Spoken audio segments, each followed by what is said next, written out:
あなたの生涯で最も苦しかった経験は何ですか？今回の舞台はブラジルアマゾナス州のアマゾン川中流域。この一帯に暮らす先住民サテレマウェ族の少年は12歳を迎えると同時にある成人の儀式を行います。儀式の内容は一族伝統の大きな手袋を身につけ10分の間歌い踊るというもの。顔や体にペイントを施し腕を取り合って楽しげに踊る少年と仲間たち。その様子はこれから成人を迎える喜びを体現しているかのよう。しかし少年はこの時その笑顔とは全く相反する感情と戦っていたんです。その理由は少年が身につけている手袋にありました。なんと手袋の中身は大量の毒アリだったんです。成人の儀式で毒アリの大群に手を突っ込むサテレマウェ族イズレンヌ。彼らはなぜ自らを危険にさらす儀式を行うのか。そこには一族特有の誇り高い人生観がありました。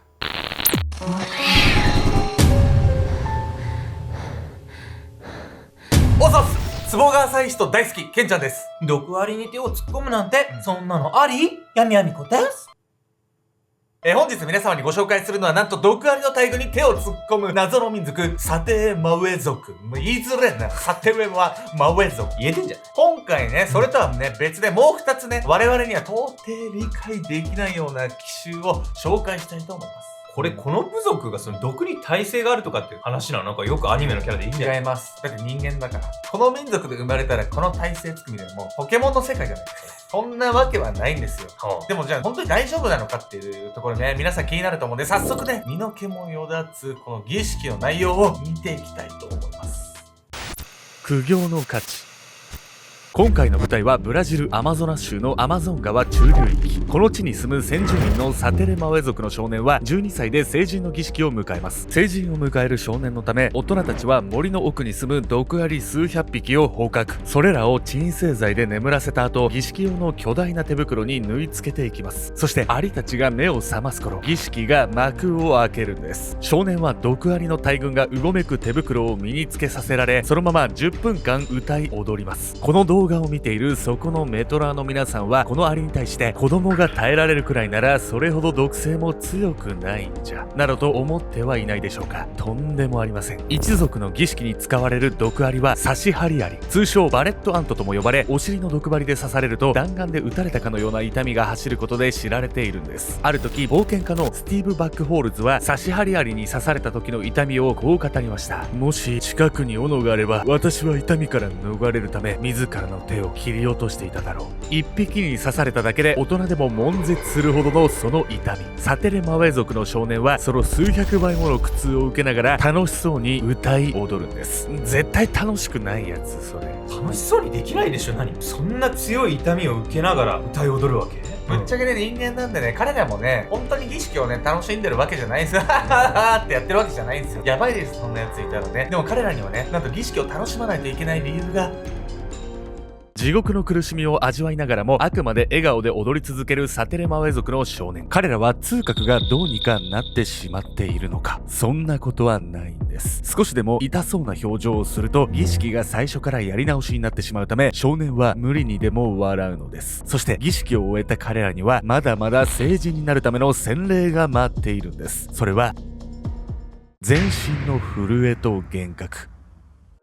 毒の影響で両腕をパンパンに腫れ上がらせたサテレマウェ族の少年はここから数日間生死をさまよう思いでもだえ苦しむんです。そして数日が経ち、ようやく症状も収まったかと思うその頃にはさらなる試練が待ち受けているんです。毒が抜けて元気を取り戻した少年はまた同じ儀式を行わねばならないんです。そう、12歳を迎えたサテレマウェ族の少年の通過儀礼は一度では終わりません。儀式を終えては毒に苦しみ、また儀式を終えて毒に苦しむ。彼らが毒アリの大群に手を突っ込む回数は合計20回以上。すげえな。もう俺1回で多分泣くわ。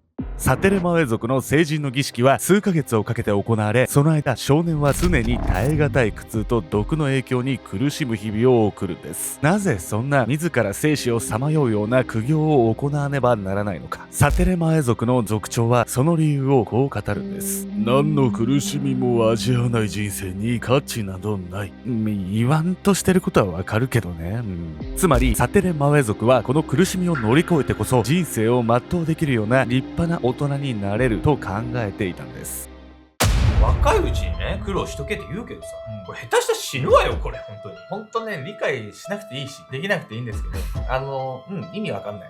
さてね、続いては舞台は変わってアフリカ・ジンバブエなんです。日本ではね、痴漢とかの被害者って女性の方が多いんですけれども、今回のね、ジンバブエ、なんと逆なんです。狙われる男たち。遡ること11年前の2011年11月、舞台はジンバブエの都市グエル。この町で警察の職務質問を受けた20代女性3人が逮捕されました。ローズマリー・チャクウィジラ、ソフィー・ノクワラ、ネツァイ・ノクワラの3人です。友人同士で車に乗り合わせドライブを楽しんでいるだけに見えた彼女たち。そんな和気あいあいとした雰囲気からかけ離れた代物がその車中から発見されたんです。3人が車中に隠し持っていたもの、それは31個もの使用済みコンドーム。3人は約1年で17人もの男性を襲っていたんです。そしてなぜか様々な男性の精液を貯めたコンドームを大事に保管していました。3人が狙ったのは主に地域に馴染みのない旅行者。ヒッチハイクを行う彼らを車中へと誘い込み性交渉を求めるんです。車中に連れ込まれると男性はピストルを突きつけられた状態で性的興奮剤を打たれ無理やり行為をさせられるんです。さらに3人の女性は入れ替わり立ち替わりで男性が使い物にならなくなるまで行為が繰り返されるんです。これ以上の行為が無理だとみなされれば用済み、精魂尽き果てた状態で縛られ、なんとそのまま道端へ投げ捨てられるんです。ひでえな。何よこれ。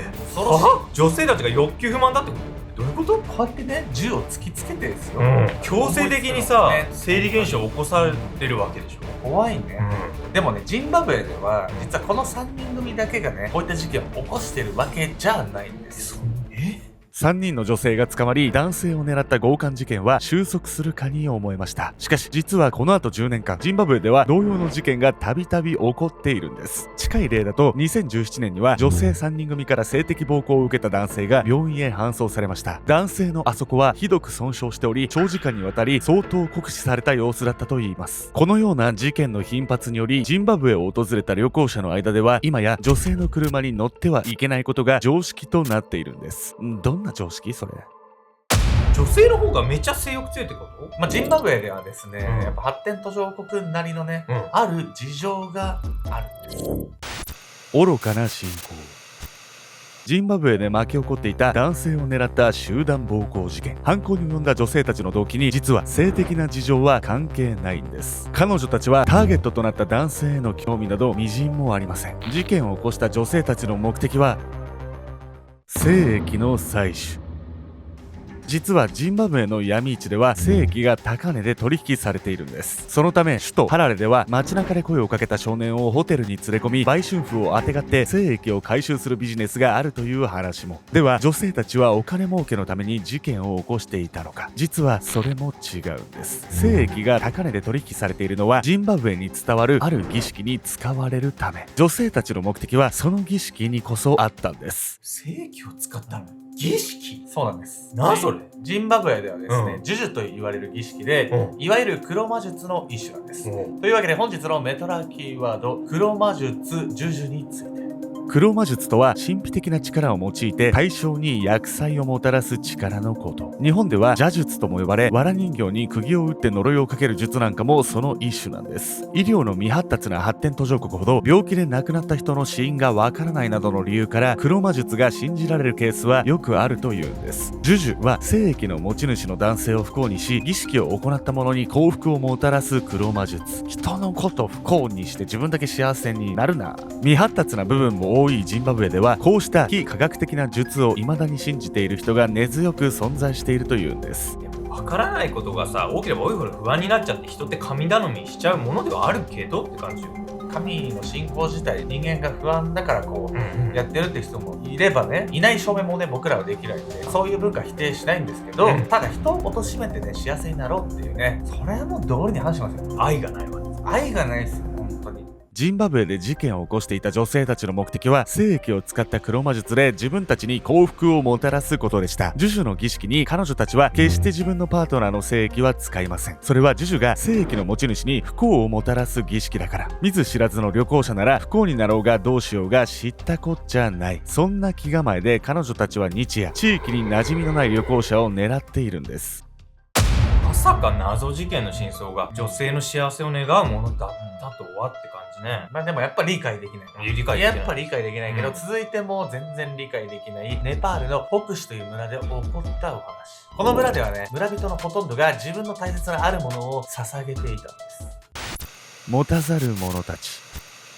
遡ること49年前の1973年、舞台はネパールの北市という小さな村。この村で暮らしていたケナンタマングという男性に声をかけた来訪者がいました。インドのチェン内に割のいい仕事があるんだ。人手が足りなくて困っていてね。報酬は7万円ほど、約束しよう。数日で終わる簡単な仕事さ。男はインドからやってきた業者のようでした。この時タマングは男の話を怪しみはしたものの、思い切ってインドへ向かってみることにするんです。決断すげえな。信用できるか怪しいが、7万円の報酬は惜しい。もし変な話だったらその時断ればいいだろう。そう、北市はネパールでもひときわ貧しい地域で、村人の月収は平均して6000円ほど。タマングにとって7万円という額は普段まずお目にかかれない大金だったんです。こうしてインドへ向かうことになったタマング。しかし待っていた仕事の内容は彼の予想に大きく反するものでした。タマングに言い渡された仕事、それは腎臓の提供。彼は7万円という額を得る代わりに自身の臓器という大きすぎる代償を支払うことになったんです。タマングが手術をためらうと、彼をインドへ連れてきた男はこう言いました。腎臓は切っても生えてくるから大丈夫だよ。大丈夫じゃねえわ。生えてこねえわ。しかも切っても生えてくるってもトカゲの尻尾じゃないんだからさ。生えるわけないじゃん。世界中で再生医療を研究している意味。でもね、人間ってね、大金をちらつかされるとね、正常な判断がね、できなくなる人もいるんですよ。そう。このタマングもね、もうお金に困ってたんで、なおさらね、そんな弱みにつけ込まれてしまったんです。北市へやってきていた業者の正体は腎臓の提供者を探すブローカー。タマングはその最初の犠牲者となったんです。以降数年間にわたり北市にはこのようなブローカーがやってくるようになります。村の人々は次々とブローカーに騙され、闇市には年間7000もの腎臓が出回るように。中には病院でこう言いくるめられ、何も知らずに摘出手術を受けさせられた人もいるんです。あなたは重大な病気にかかっていますが、ネパールでは手術が難しい。インドの大きな病院を紹介しますよ。腎臓の提供者に支払われる報酬は数万から20万円ほど。一方、腎臓が取引に出される際の額はその6倍にもなるんです。実際の取引額に対してあまりにも少なすぎる提供者への報酬。ブローカーたちは貧困に苦しむ人々を騙し、自分たちだけが暴利を貪っているんです。このような悲劇が繰り返されるうち、北市では成人のほとんどが片方の腎臓をなくしてしまう事態に。その異様な様相から次第に北市はこう呼ばれるようになっていきました。腎臓村と。